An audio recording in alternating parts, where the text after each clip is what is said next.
January 21st, 1943. North African desert, somewhere between Youks-les-Bains and the front. A German motorized column snakes east through the sand, carrying ammunition, fuel, and hope to Rommel's battered Afrika Korps. The convoy commander scans empty skies, breathes easier. Then he hears it. Not the familiar drone of approaching bombers, but something else, a deeper growl. Twin engines. Two shapes appear on the horizon, closing impossibly fast. Fork-tailed silhouettes, unmistakable even at distance. The trucks scatter. Too late. The P-38s drop to deck level and open fire. 4 50 caliber machine guns and one 20mm cannon, all mounted in the nose, all pointing exactly where the pilot looks. No wing convergence, no guesswork. Just pure, concentrated destruction. In 90 seconds, 65 vehicles burn. Hundreds of German soldiers die. One P-38 crashes into a telephone pole, shears it clean in two, and still makes it home. That afternoon, Luftwaffe ground crews whisper a new name, Der Gabelschwanz-Teufel, the fork-tailed devil. And they mean it. This isn't just about one airplane. It's about the moment Germany realized American engineering had created something they couldn't match.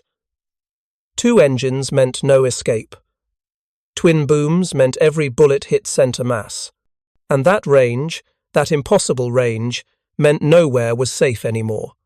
If you're enjoying this deep dive into the story, hit the subscribe button and let us know in the comments from where in the world you are watching from today. Long before the fork-tailed nightmare appeared over North Africa, the idea itself seemed absurd. 1937. The U.S. Army Air Corps issued a specification that read like fever dream engineering. Build us an interceptor, they said. Make it fly 360 miles per hour at 20,000 feet. Give it a ceiling higher than anything in the sky. Oh, and make it climb faster than physics should allow. Every major manufacturer looked at those numbers and laughed. No single American engine could deliver that kind of power. The technology simply didn't exist. Most design teams walked away. But Lockheed was different. They were newcomers to military contracts, hungry, and led by 2 engineers who thought differently. Hall Hibbard ran the team. His assistant, a young designer named Clarence Kelly Johnson, did the actual thinking. Johnson studied the specification for 3 days, barely sleeping. The problem wasn't the requirements. The problem was everyone else's assumptions. They all thought fighter, single engine, conventional design. Johnson thought physics. If one engine couldn't do it, use 2. If a conventional fuselage couldn't house 2 engines properly, don't use a conventional fuselage. Build something new. He sketched designs on every available surface. The breakthrough came at 2 in the morning. Twin booms. Mount each engine in its own nacelle, extending back into tail structures. Connect them with a short wing. Place the pilot in a central pod between the booms, right behind a nose full of guns. It looked alien. It looked wrong. It looked like it would never fly. His team protested. Twin tails had never worked on a fighter. The weight distribution was insane. Pilots would hate the visibility. Johnson ignored them all and kept drawing.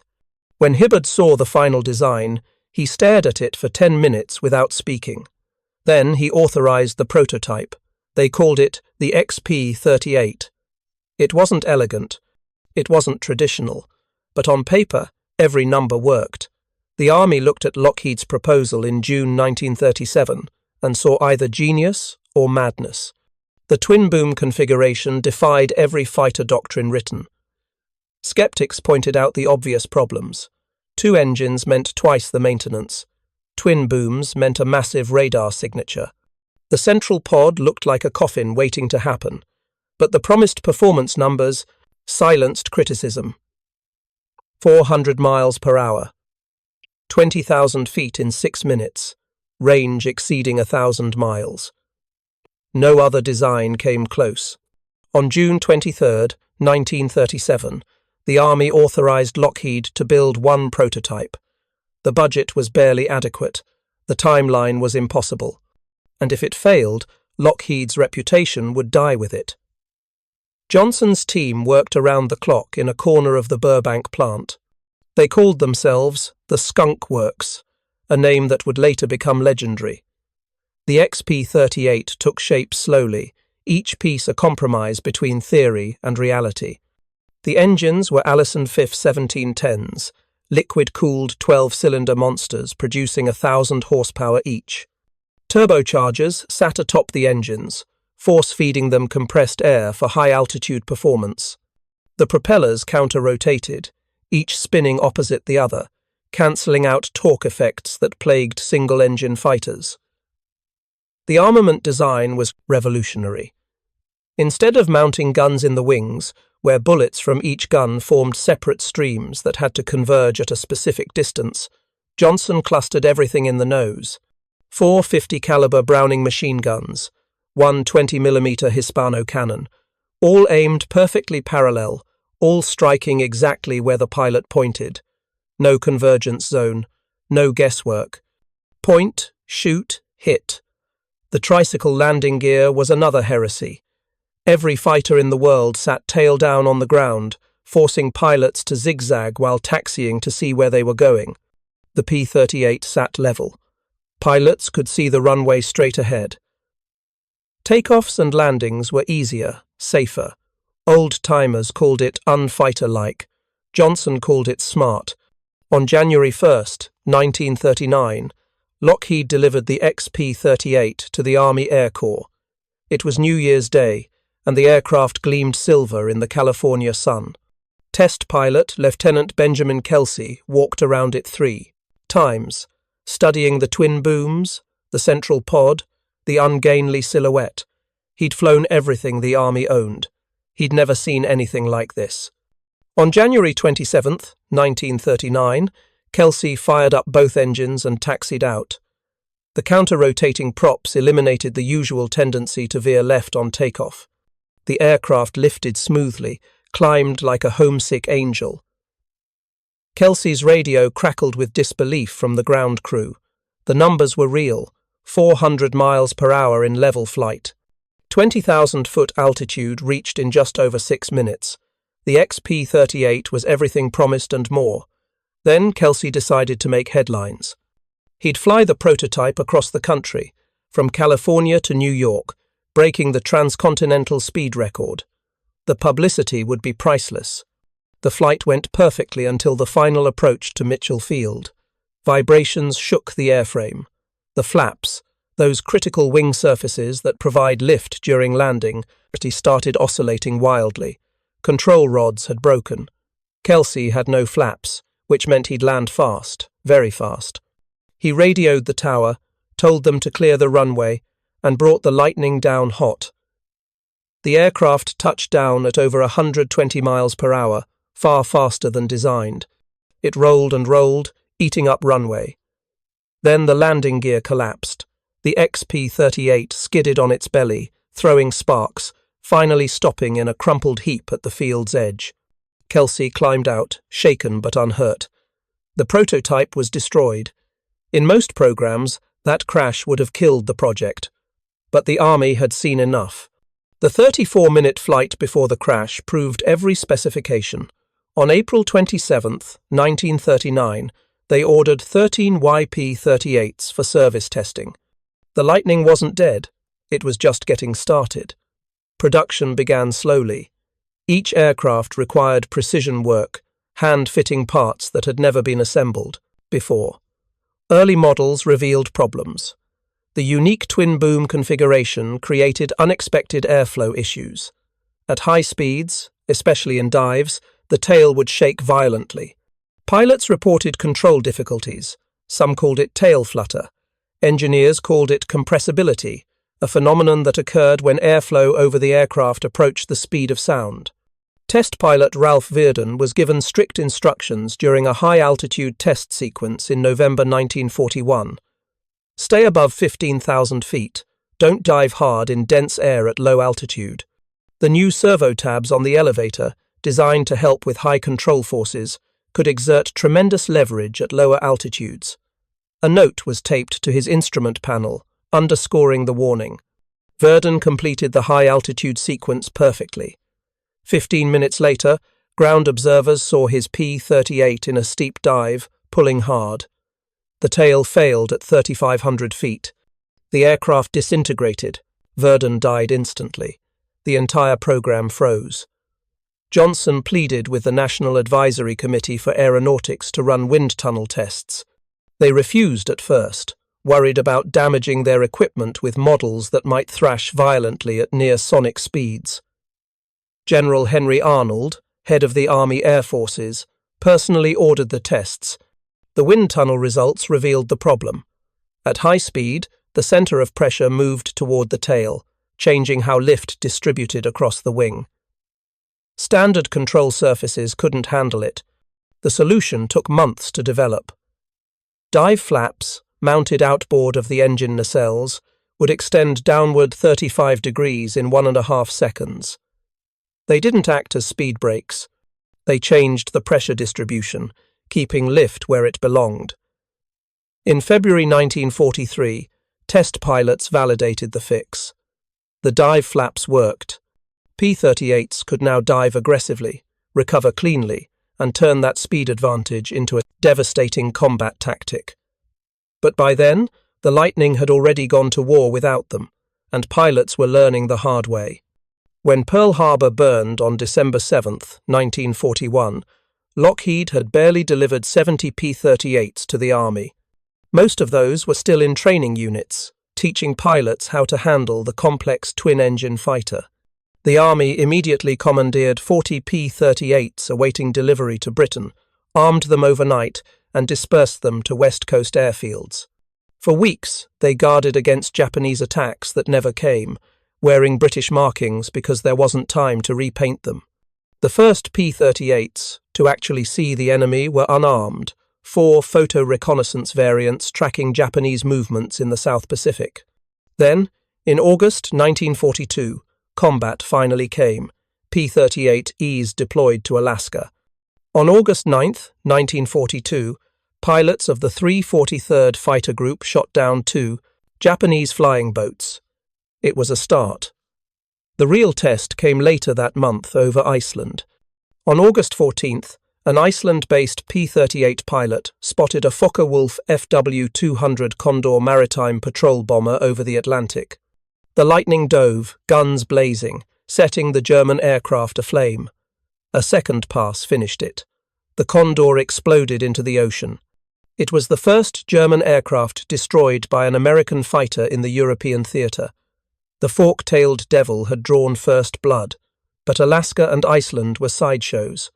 The real war was in North Africa, where Rommel's Afrika Korps was bleeding the Allies white, and that's where the P-38 would earn its reputation.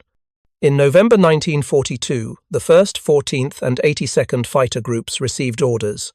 Pack your Lightnings, you're going to war. The groups flew from England to North Africa, skirting neutral Spain and Portugal, refueling in Morocco. It was a testament to the P-38's range. No other fighter could make that journey. They arrived at Tafaroui airfield in Algeria, where pilots and ground crew immediately faced shortages. Food was scarce, water was scarcer. The airfield was a dust bowl, but there was no time to adjust. The war didn't wait. On November 19, 1942, P-38Fs of the 1st Fighter Group escorted B-17s on a bombing raid against El Aouina airfield at Tunis. German and Italian fighters rose to meet them. The first dogfights were chaotic. P-38 pilots, trained in high-altitude interception tactics, found themselves forced down to 15,000 feet by aggressive enemy fighters. The Lightning's size made it visible from miles away. The twin booms made it unmistakable.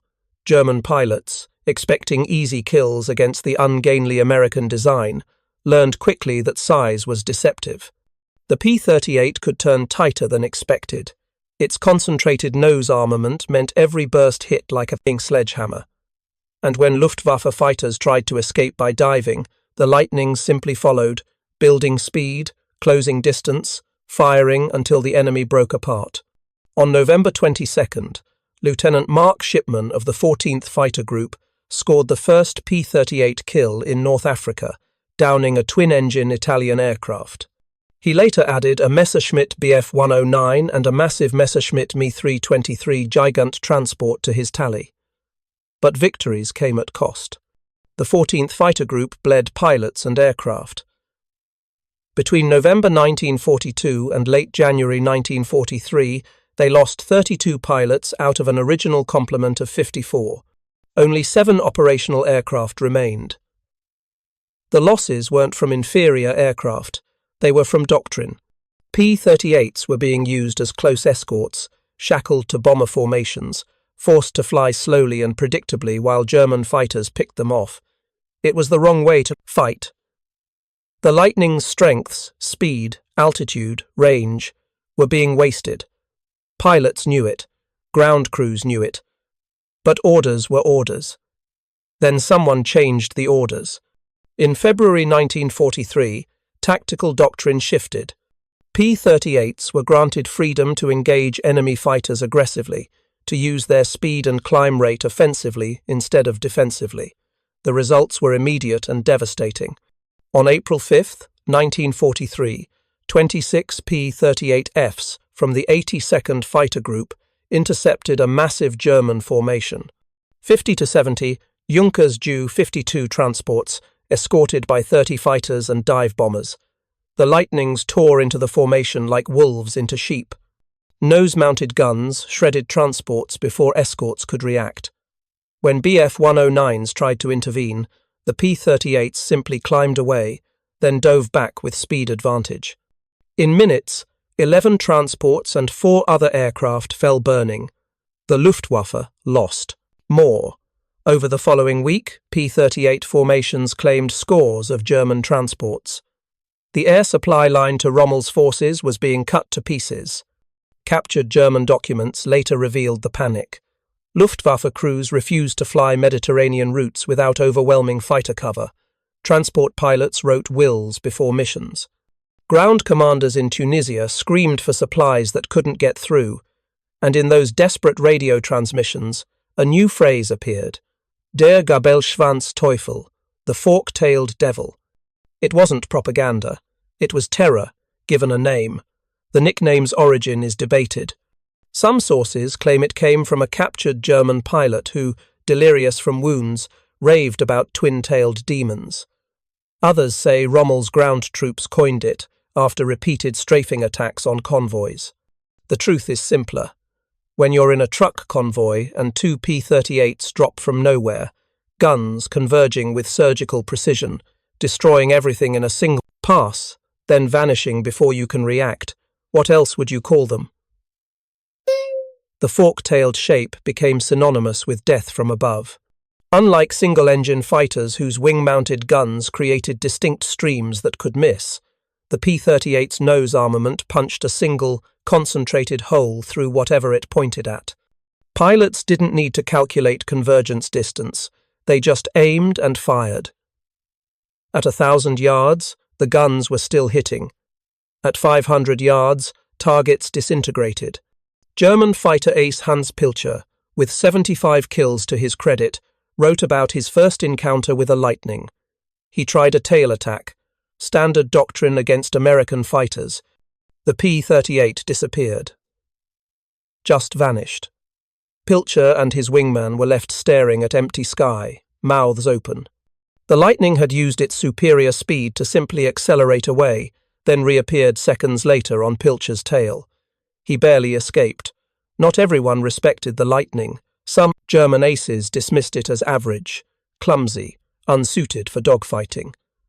Colonel Johannes Steinhoff, flying Bf 109s from Sicily, noted that his aircraft was faster in level flight, but he admitted the P-38 turned tighter and could get on his tail faster than expected. And those guns. He called reports of their power exaggerations. Then he watched one destroy a German bomber with a 2-second burst. He stopped calling them exaggerations. The reality was complex. The P-38 wasn't the best dogfighter. It wasn't the fastest at low altitude. It wasn't the most maneuverable. But it didn't need to be. It was fast enough to dictate engagement. It climbed better than anything German or Italian. Its range meant it appeared where it wasn't expected. And most crucially, it had 2 engines. Lose one, fly home. Single-engine fighters didn't have that luxury. Ground attack missions showcased the Lightning's versatility. On January 21, 1943, the mission that opened this story, P-38s hammered Axis road convoys with devastating effect. 65 vehicles destroyed, hundreds dead. One pilot hit a telephone pole at 300 miles per hour, cutting it clean in 2. He flew home on one engine, the other damaged by debris. The ground crew counted over 30 bullet holes. He landed safely. That's the power of redundancy. Rommel's supply situation became critical. Fuel trucks burned before reaching the front. Ammunition convoys exploded under lightning attacks. Artillery positions were strafed into scrap metal. The Afrika Korps, once triumphant, now huddled in their vehicles, watching skies, dreading the twin-boom silhouette that meant destruction. By May 1943, it was over. The last German forces in Tunisia surrendered. Air superiority had decided the campaign, and the P-38 had claimed a major share of that victory. But North Africa was just the beginning.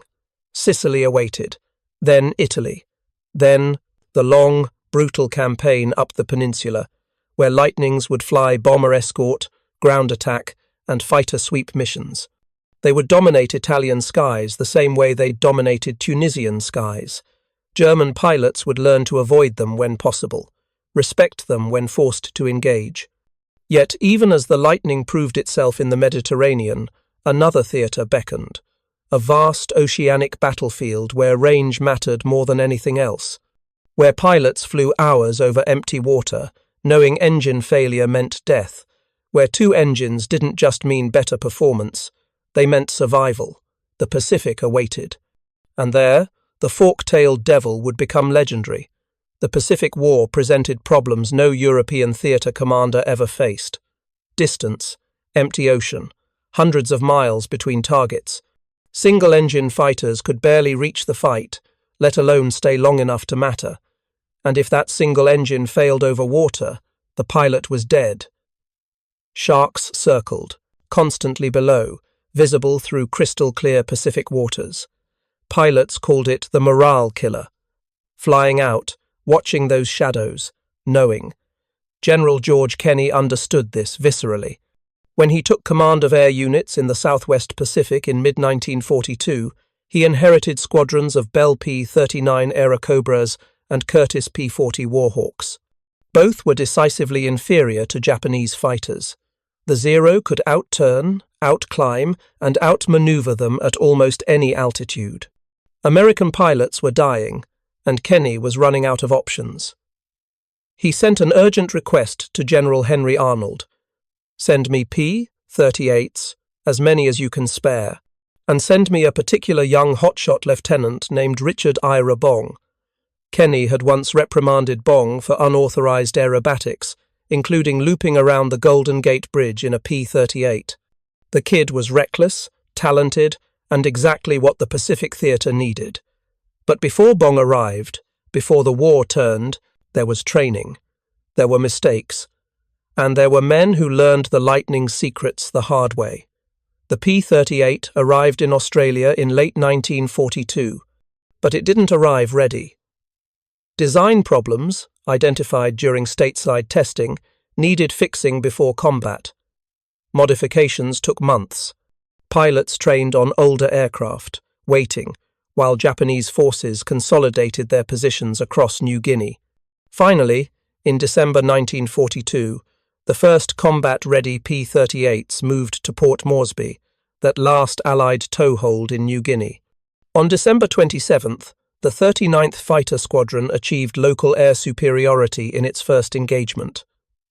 The Lightning, fighting on terms that suited it, demolished Japanese air opposition.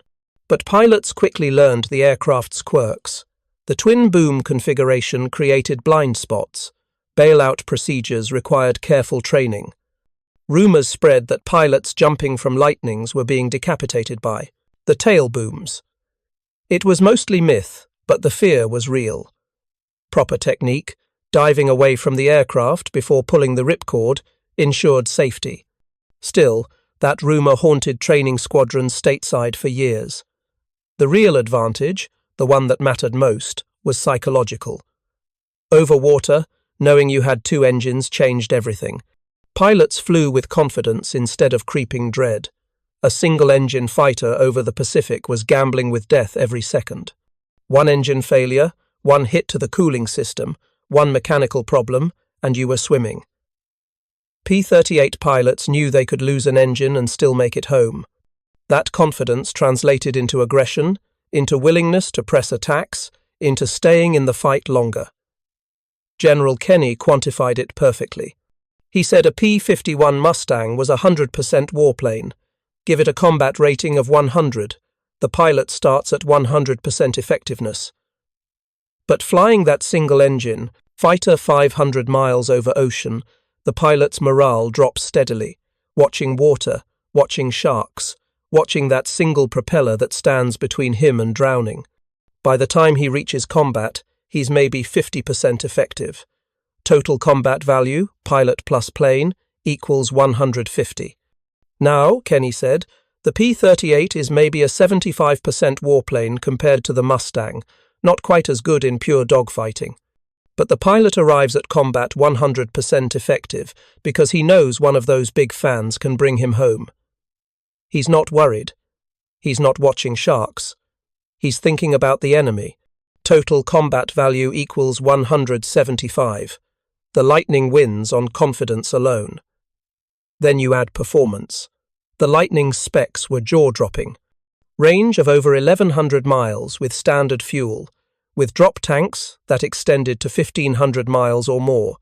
Maximum speed, 414 miles per hour. Service ceiling above, 38,000 feet. And that armament, 4 50 caliber Brownings, 1 20mm cannon, all clustered in the nose. Japanese pilots later testified that when a P-38 opened fire, there was no warning, just sudden, concentrated destruction. Wing-mounted guns gave away their range by the spacing between tracer streams. Nose-mounted guns looked like a single solid beam of fire. There was no judging distance. There was just death, arriving. If you find this story engaging, please take a moment to subscribe and enable notifications. It helps us continue producing in-depth content like this. The Battle of the Bismarck Sea in March 1943 showcased everything the Lightning brought to Pacific warfare. A Japanese convoy appeared north of New Britain Island on March 1st. 8 transports, 8 destroyers, 6,900 troops and supplies bound for Leh. The Allies couldn't let it through. On March 2nd, 24 heavy bombers with 16 P-38 escorts attacked. Results were mixed. Weather hampered effectiveness. The convoy pushed on. March 3rd brought perfect weather. 109 Allied aircraft took off from Port Moresby. B-25 strafers, Royal Australian Air Force Beaufighters, and P-38s.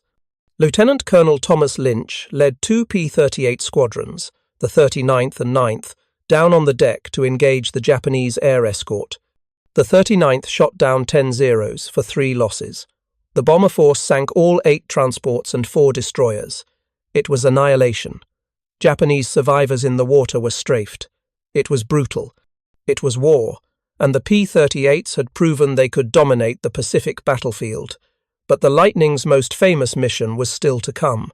April 18th, 1943. American cryptanalysts, working miracles with broken Japanese codes, discovered the travel itinerary of Admiral Isoroku Yamamoto.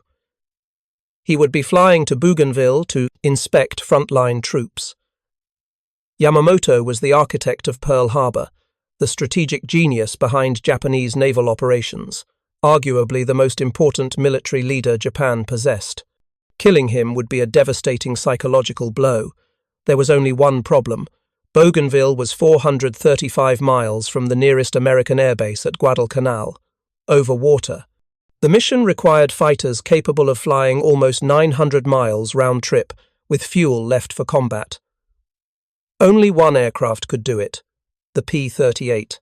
16 Lightnings from the 79th and 339th Fighter Squadrons launched on April 18th.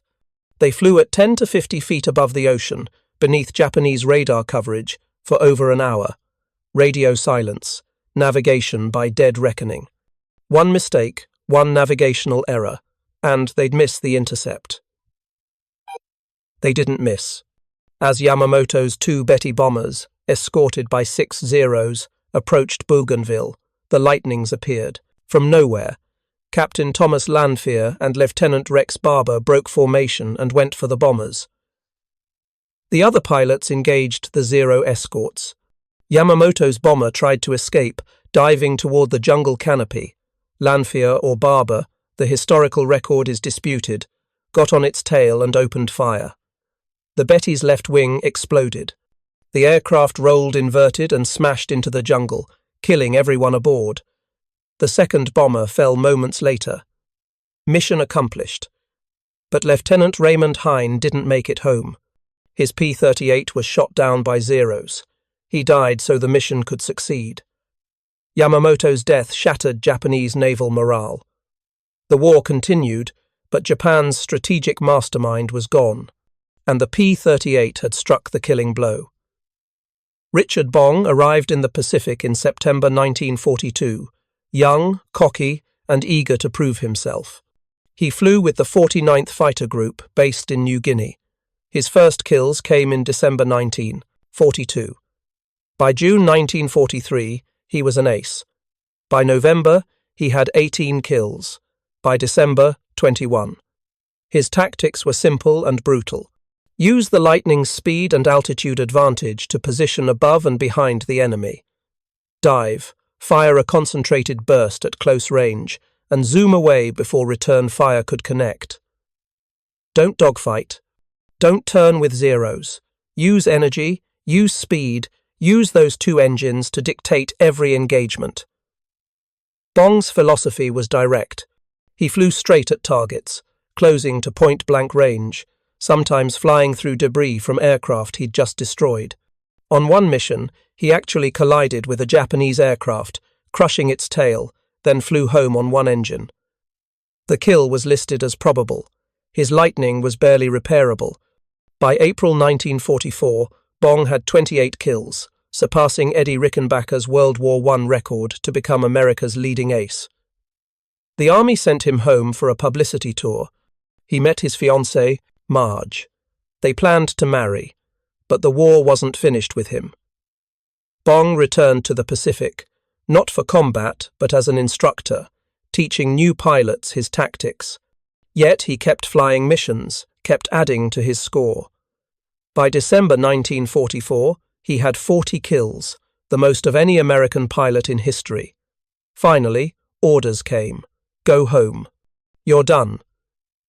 Richard Bong married Marge in February 1945.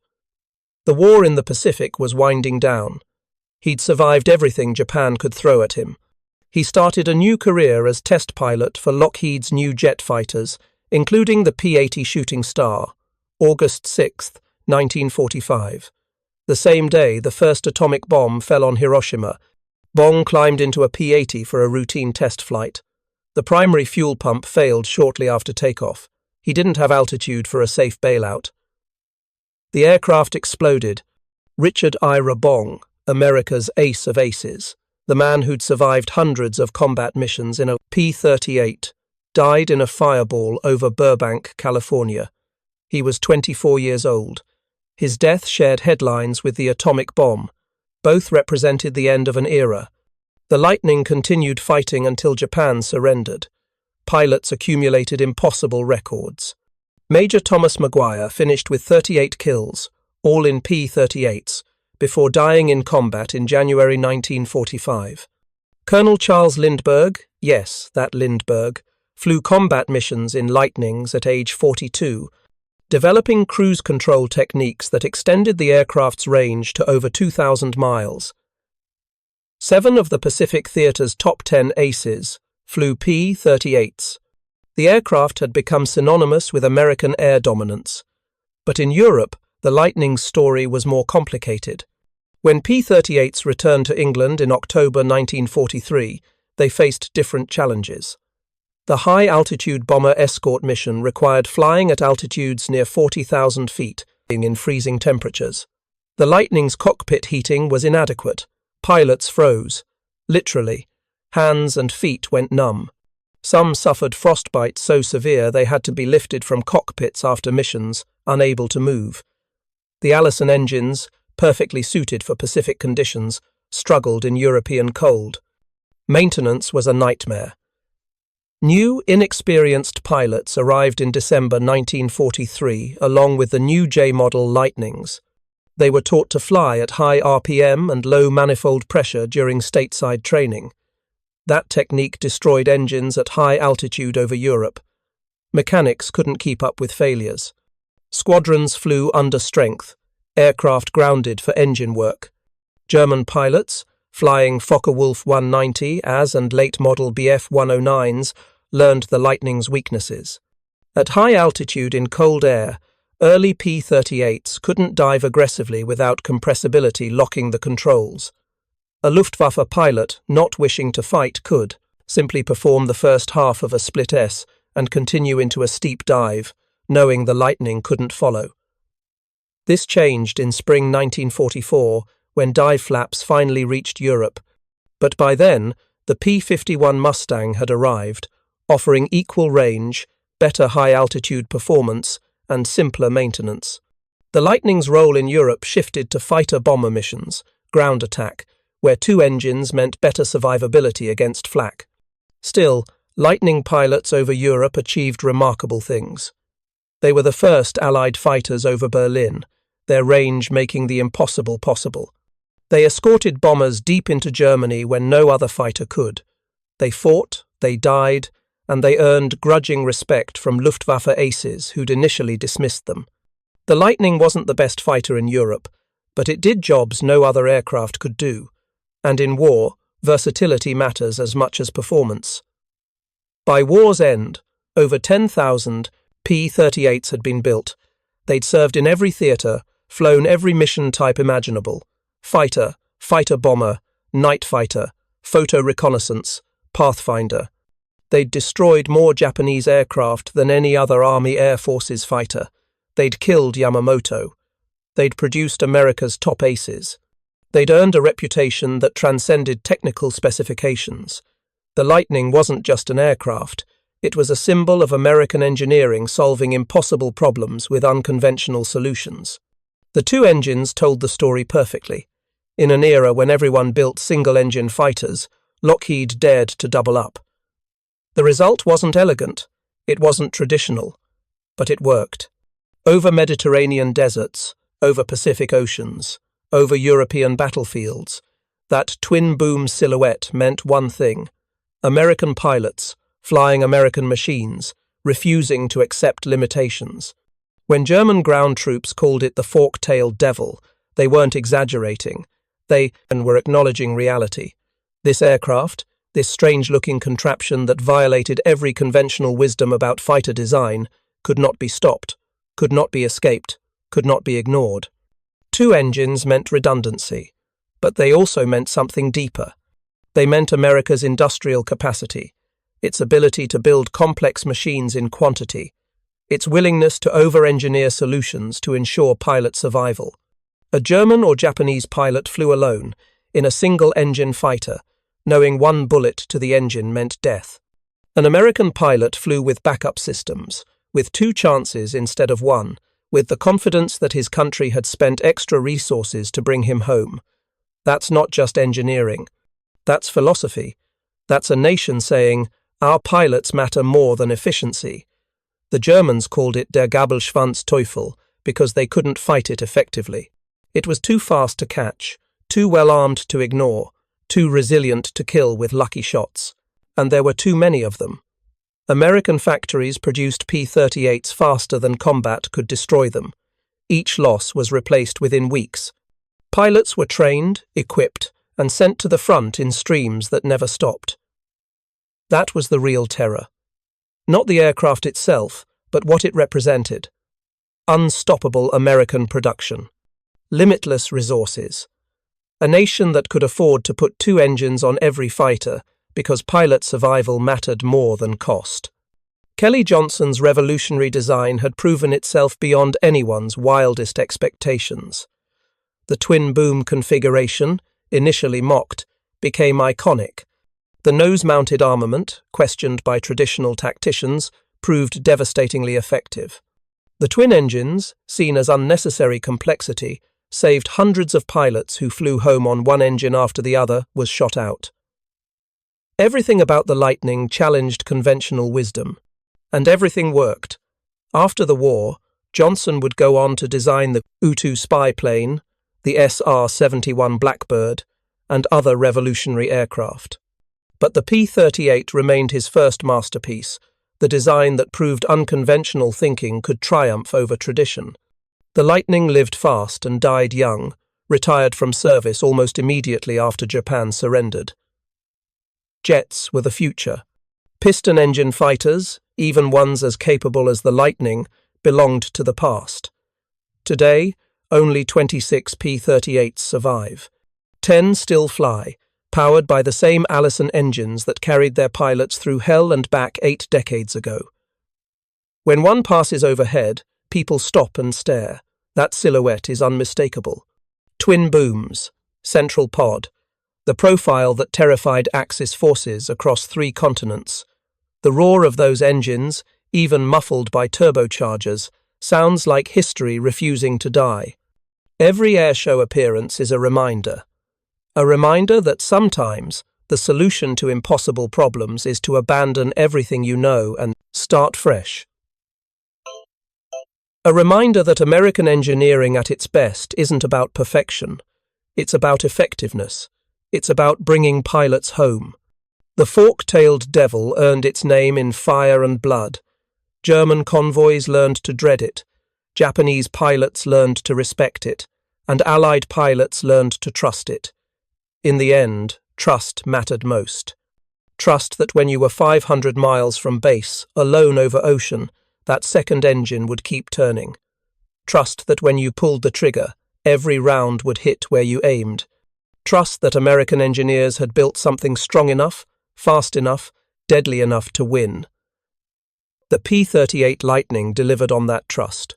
For thousands of pilots, that delivery meant the difference between death and survival. Between a grave in some foreign jungle and a ticket home, no monument stands to the Lightning. No grand memorial commemorates its service, but in archives, in letters, in memoirs of men who flew it, the truth endures. This aircraft, this strange fork-tailed creation that shouldn't have worked according to every conventional doctrine, changed the air war. It gave America reach, gave pilots confidence, gave ground troops air superiority when they needed it most, and it did all that while looking like nothing else in the sky. Beautiful to some, ugly to others. Unforgettable to everyone, der Gabelschwanz-Teufel, the fork-tailed devil. The Germans named it in fear.